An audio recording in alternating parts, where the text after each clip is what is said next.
Humm, baby. Enjoy this great game. Every ball player who gets the opportunity to play in the minor leagues dreams of one day making it to the show. There have been countless examples of players that were not thought to be anything special who proved themselves in the minors and got that opportunity. Wade Boggs, for example, was a 7th round pick who wasn't expected to be much until he hit over 300 on every minor league level, got his shot, and went on to be a Hall of Fame third baseman. However, there are many examples of minor leaguers who played just as well, but for some reason or another, never got their shot in the big leagues. Today's video focuses on 7 excellent minor leaguers who put up fantastic stats, but never got a real opportunity in the big leagues. Just as a side note, this video is about minor leaguers who played affiliated ball with MLB organizations and never got an extended shot in the bigs, either because of injury or lack of confidence from MLB clubs. Another video on the best Negro League players who never got a shot in the big leagues will be coming soon, as well as a video about busts, highly touted prospects who never panned out. But today's video is about players who actually did perform well in the minors with MLB organizations and still never got a real shot in the big leagues. Number 7, Chase Lamben. Starting with a modern-day player, Chase Lamben was drafted by the New York Mets in 2002 as the 1017th overall pick in the 34th round. He hit well right away with a .289 batting average and .366 on base in high A, earning a promotion to Double A. In 2005, between Double A and Triple A, he had his breakout year, smashing 24 home runs with a .309 batting average, .372 on base, and .958 OPS. He was not promoted. He was eventually released by the Mets, and he signed on with the Marlins. In Double A in 2007, he hit .286 with a .354 on base. Then in Triple A, he did even better, hitting .300 with an .896 OPS. No promotion. So Lamben went on to play in Japan for a couple of years. He returned in 2010, now in his 30s, and continued to hit well in the minor leagues, although his power numbers were down. He bounced around from team to team to team and was never promoted.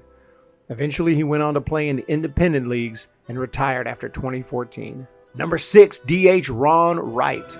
Ron Wright was a high school phenom who scouts loved for his big size and massive power. He was drafted by the Braves in the 7th round of the 1994 draft and signed. In the minors, he made an immediate impression, smashing 32 home runs while driving in 104 runs in A-ball. He was promoted to Double A in 1996 and fared even better with 36 bombs and 114 driven in with an OPS of .908. Then midway through the 97 season in Triple A with the Pirates organization after a trade, he continued to rake, hitting .304 with 16 bombs through 91 games. When he began to experience back issues. He needed surgery, and during the back surgery to remove a disc, doctors accidentally clipped his sciatic nerve, which took away most of his power from his right leg. Still, Wright tried to continue his career and hit 20 home runs in AAA in 2001 with an .800 OPS, now with the Rays organization. No promotion. Finally, in 2002, the Seattle Mariners promoted Wright. He played in one game as a DH, struck out, grounded into a triple play, and grounded into a double play. It was the only MLB game he ever played in. Number 5, Rose Skidmore. Outfielder Rose Skidmore was drafted by the Braves in the 47th round of the 1966 draft. As usual with low draft picks, he had a very short leash, and after hitting just .193 with no home runs in low A, he was released. The San Francisco Giants, who needed a first baseman in their low minor leagues, inquired if he's had any experience playing first base. He had only ever played outfield. But he said, "Sure, I played first." Desperate for another shot, and the Giants gave it to him. He immediately impressed, hitting .274 with 14 home runs. Then the next season, he smashed 27 home runs with 94 RBI. In AAA the next year, he hit 27 again, this time driving in 119 runs. It was 1969, and Rose Skidmore had now been traded to the Chicago Cubs organization. And the Cubs sure could have used his help, as the Miracle Mets were gaining ground on them. Skidmore was promoted as a September call-up, but never used. He sat the bench, Watching the Cubs collapse over the final weeks of the season, he spent 3 weeks on the Cubs bench and never got in a game. Cubs manager Leo Durocher was known for never playing youngsters, and he did the same thing in 1970 when Skidmore was a September call-up again. He was given one at-bat the entire month, and he got a base hit. It was his only big league at-bat. He continued to rake in the minor leagues for a few more years. For example, he hit 20 home runs with a .299 average in 1971. Nothing. He retired after 1975, never getting another opportunity in the big leagues. Number 4, Walter Kazan. Walter Kazan was an outfielder and third baseman who played in the minor leagues for 14 years for a variety of organizations, including the Red Sox, Senators, Tigers, Reds, White Sox, and Cardinals. He consistently hit near or above 300 while having a keen eye at the plate, working plenty of walks, rarely striking out, and stealing bases with ease.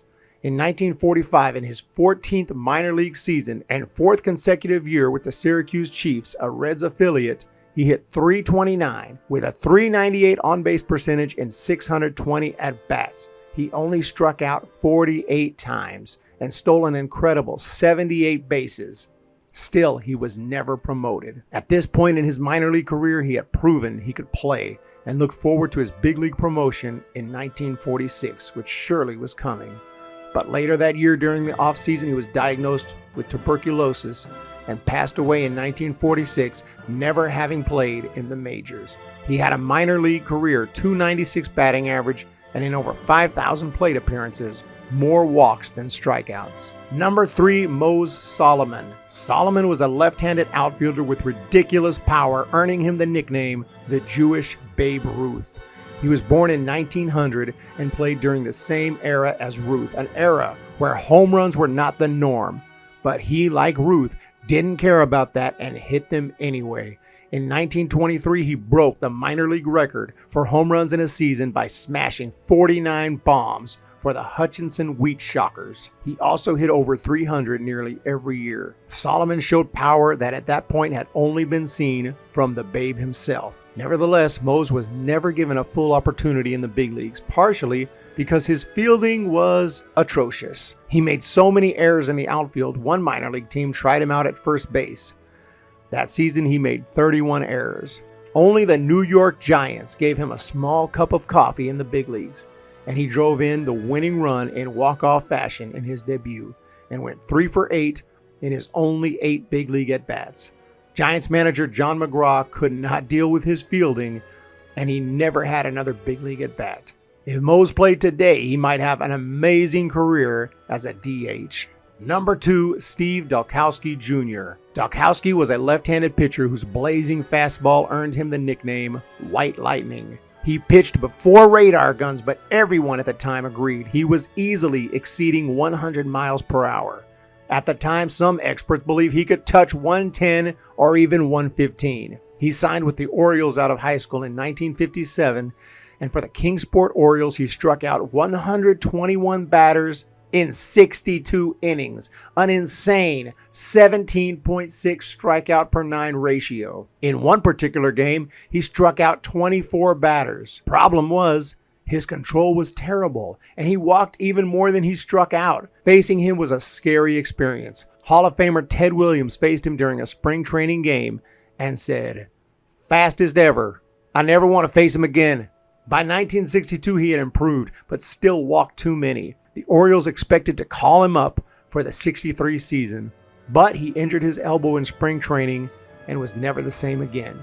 He never made it to the big leagues. He is now mostly known for wild tales about his insane velocity, such as how one pitch took off a piece of a batter's ear. Number 1, Joe Bauman, a legend of minor league baseball. Joe Bauman played in the minors for 9 seasons. He wasn't considered a great prospect for the Brooklyn Dodgers in 1941 and hit just .215 with 3 home runs for their Class D affiliate Newport Dodgers. He then served in the U.S. Navy during World War II, returning in 1946 to play for the Sea League Amarillo Gold Sox, for whom he had an amazing season, hitting 48 home runs with a .301 batting average and over 100 walks. He returned to Amarillo in 1947, then an affiliate of the Boston Braves, and bumped his average to .350, smashing 38 home runs and finishing the year with an insane OPS of 1,253. Between his 2 seasons in Amarillo, he drove in 286 runs. He was promoted to A-ball, where he still played well, but not nearly as well, as he hit .275 with 10 homers in 98 games, which worried the Braves. They tried to cut his salary before sending him to Double-A, but instead he walked away from affiliated ball. I told him I can make more money selling 24-inch shoestrings on any corner in Oklahoma City. He continued to play baseball in unaffiliated pro leagues, attracting fans from all over as he crushed tape measure home runs. In 1954, he hit the most home runs ever hit in a professional baseball season with 72 bombs for the Roswell Rockets, a record that stood until 2001 when Barry Bonds hit 73 for the San Francisco Giants. That season, Bauman also drove in 224 runs. He never played a Major League Baseball game. These are 7 examples of many great minor leaguers who played affiliated ball but never got promoted, or if they did, barely got an opportunity. Put more examples in that comment section down below. Thank you so much for checking out this video, and I hope you have a great day.